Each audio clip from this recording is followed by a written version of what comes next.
Rocks എന്ന് പറഞ്ഞാൽ അതൊരു വികാരമാണ് ആക്ച്വലി. ഇപ്പം താർ റോക്സ് ഓടിക്കുന്നവരുടെ ഒരു വെച്ചാൽ ഞാനിത് വെയിറ്റ് ചെയ്തിരിക്കുകയായിരുന്നു ഈ വണ്ടി 2 ഡോർ, അതായത് 2 ഡോറല്ല 4 ഡോർ കാർ. അപ്പം 2 ഡോർ ഇറങ്ങിയപ്പോൾ നമുക്കത് ഫാമിലി ഫ്രണ്ട്ലി അല്ലാത്തതുകൊണ്ട് മാത്രം ഇതുവരെ എടുക്കാതിരുന്നതാണ്. ഈ 4 ഡോർ വന്നപ്പോൾ നമുക്ക് ഇമ്മീഡിയറ്റ്ലി ബുക്ക് ചെയ്ത് നമുക്കിത് എടുക്കണമെന്ന് ആഗ്രഹമുണ്ട്. പക്ഷേ ഇപ്പോൾ അതിന് വേണ്ടിയിട്ടാണ് നമ്മൾ അപ്പം അതിൻ്റെ കാര്യം നമുക്ക് വേണ്ടിയിട്ടാണ് ഇപ്പം നമ്മൾ മിസ്സസ് മഹേന്ദ്രയായിട്ട് കോൺടാക്ട് ചെയ്തിരിക്കുന്നത്.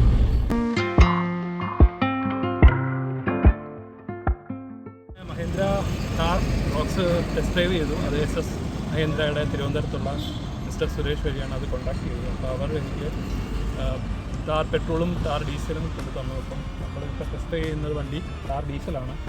അപ്പം ഇത് കുഴപ്പമില്ല, അത്യാവശ്യം നല്ല പെർഫോമൻസ് ഒക്കെ തരുന്നുണ്ടെങ്കിൽ തന്നെയും ഞാൻ നോക്കുന്നത് താർ 4x4 ആണ്. അപ്പോൾ 2 ടെസ്റ്റ് ഡ്രൈവ് ചെയ്തു. അപ്പം എനിക്ക് ചൂസ് ചെയ്യേണ്ടത് ഏത് കളറാണ്, ഏത് വേരിയൻ്റ് ആണെന്നുള്ളത് ഡിസ്കസ് ചെയ്തിട്ട് ഞങ്ങൾ തീരുമാനിക്കും. എൻ്റെ സീറ്റിംഗ് പൊസിഷൻ അടിപൊളിയാണ്. നമുക്ക് നല്ലൊരു വ്യൂ ആണ് ഫ്രണ്ടിൽ നിന്ന്, നല്ലൊരു റോഡ് ഫുൾ നമുക്ക് കാണാം.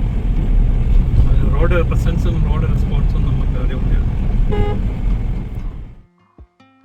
ഞാൻ ഫസ്റ്റ് ഡ്രൈവ് ചെയ്തത് ഏറ്റവും ബേസ് ആയിട്ടുള്ള ഒരു പ്രീമിയർ പത്മിനിയിലായിരുന്നു. ആഫ്റ്റർ ദാറ്റ് ഞാൻ അതിൽ നിന്ന് ഈ ടൈപ്പ് ഗിയർ സിസ്റ്റത്തിലോട്ട് വന്നതിൽ എനിക്ക് ഏറ്റവും സ്മൂത്തായിട്ട് തോന്നിയിട്ടുള്ള ഒരു വണ്ടി ഒന്ന് ഞങ്ങളുടെ Kia Sonet as well as Mahindra. Super drive. Mahindra Thar Roxx comfortable ആയിട്ട് ഡ്രൈവ് ചെയ്യാൻ പറ്റുന്നു. ലേഡീസിന് സുഖമായിട്ട് ഡ്രൈവ് ചെയ്യാം. അപ്പോൾ ഇപ്പോൾ എടുക്കാൻ പോകുന്ന ഏത് വണ്ടിയാണ് മാഡം തീരുമാനിച്ചിരിക്കുന്നത്? താർ റോക്സിൽ ഏത് വേരിയൻ്റ് ആണ്?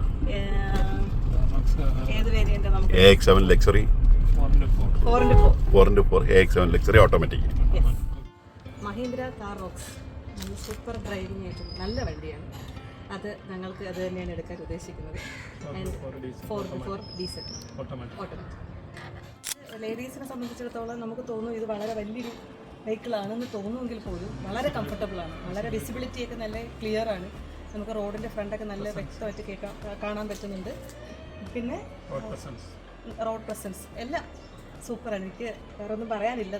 നല്ല വെഹിക്കിളാണ്. ലേഡീസിനാണെങ്കിലും സുഖമായിട്ട് ഓടിക്കും.